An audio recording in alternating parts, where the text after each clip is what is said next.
Being frightened isn't exclusive to titles within the genre itself.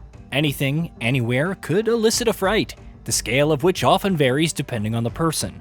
Some prefer nonstop tension, perhaps a consistency-paced stream of scares assaulting their senses. Others may prefer a palpable atmosphere of dread. Nothing is going to jump out and scream at them, but it continuously escalates, messing with your mind until the anticipation drives you nearly insane. And there's no end to the list of things that can make someone afraid. 自分の家か。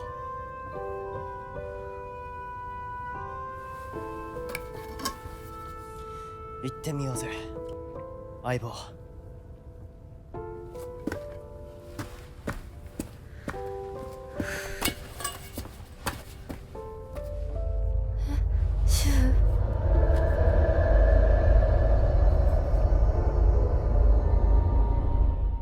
Throughout the decades of horror games, films, comic books, and novels, it's interesting how some of the best horror stories can be so different from each other, yet often find the same destination. Two of the best horror games released this year, Dying Light the Beast and Silent Hill F. They found their way to audiences within the same week. And aside from their genre, they couldn't be more different. Techland's totally not Dying Light 3 but considered as Dying Light 3 sequel is a first-person survival horror with parkour mechanics, guns, albeit with limited bullets, and the new Beast mode, where the returning Kyle Crane can rip enemies apart. It's also an open-world title with various secrets, collectibles, and side quests with a unique night component where the hunter becomes the hunted, as volatiles overrun Castor Woods, and it's all you can do to run and survive.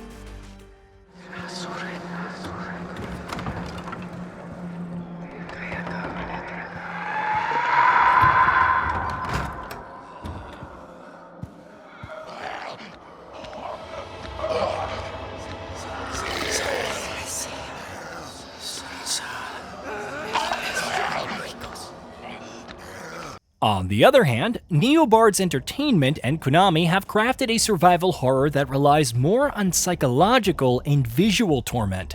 Character artist Kara was roped in to create all kinds of disturbing monstrosities, while Ryakushio 7 penned the ever-winding, emotionally exhausting narrative.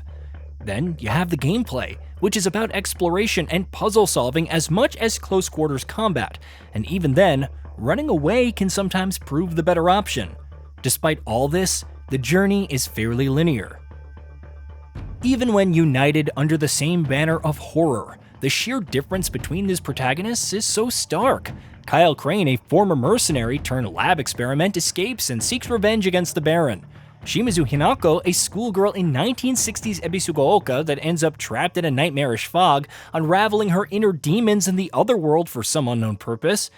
But even with how different both experiences can be, they share a common horror theme: powerlessness. No, it's not just because both characters tend to run away from overwhelming circumstances, or that both games encourage doing so in different ways. Rather, it's how they treat that emotion to induce various frights. Think about it.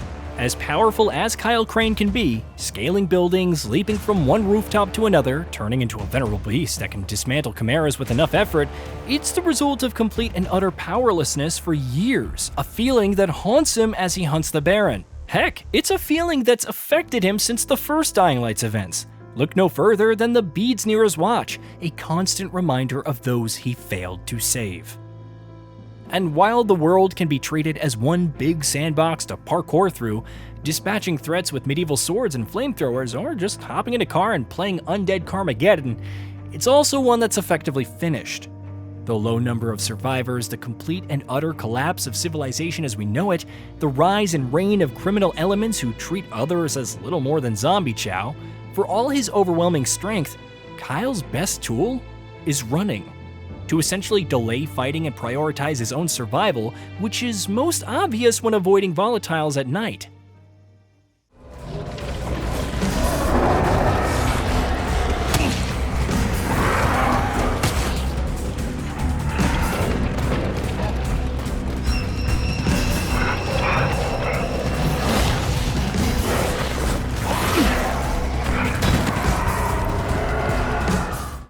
Hinako's situation is oppressive in a different way, but her worldview is still one that's devoid of hope.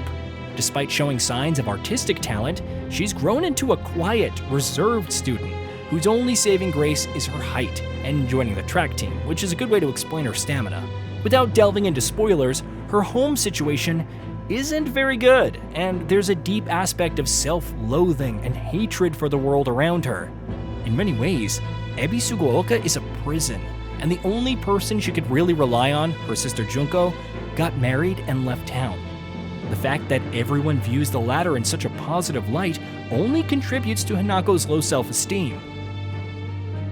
Nevertheless, Hinako still emotionally rebels against it all. Even in the other world, she doesn't simply lie down and die. When confronted by horrors beyond explanation, and make no mistake, everything you've seen thus far is just a teaser for what's to come, she picks up pipes, axes, bats, and more unconventional weaponry to fight back. Despite all this, Hinako won't stand around and try to fight everything in her path, running away when the situation makes sense. Ironically, some aspect of a beast begins to emerge within her as well, one that serves as a source of power while also resulting from her overall powerlessness. Both titles rely on weapon durability to force players to weigh their fight or flight options, with Silent Hill F imposing stricter conditions due to the lack of weapon replacements and repair kits. The result is the same, but it begs the question, why? Well, powerlessness is a highly resonant theme for almost anyone. Video games are all the more equipped to leverage this because they offer direct ways to try and control the situation, gamifying and streamlining elements of character growth, even if the overall world scenarios can appear immutable. Like any good story, however, powerlessness isn't just there to induce fright, stressing us out over things that we can't change. Instead, both titles remind us that it isn't something to be afraid of, even if the world itself is on the brink of collapse. Both Kyle and Hinako are trying to control and affect change on things within their grasp. Maybe in the end, it doesn't even matter, and their impact will be negligible. But it's not something that players can simply ignore it. Is it because of progression, where upgrades give that greater sense of power and overcoming the obstacles in our path? Or the gameplay, where one is addicted to the resulting horror from these scenarios, and the intentionally lackluster resources? Personally, I think it boils down to wanting to see the character's story out.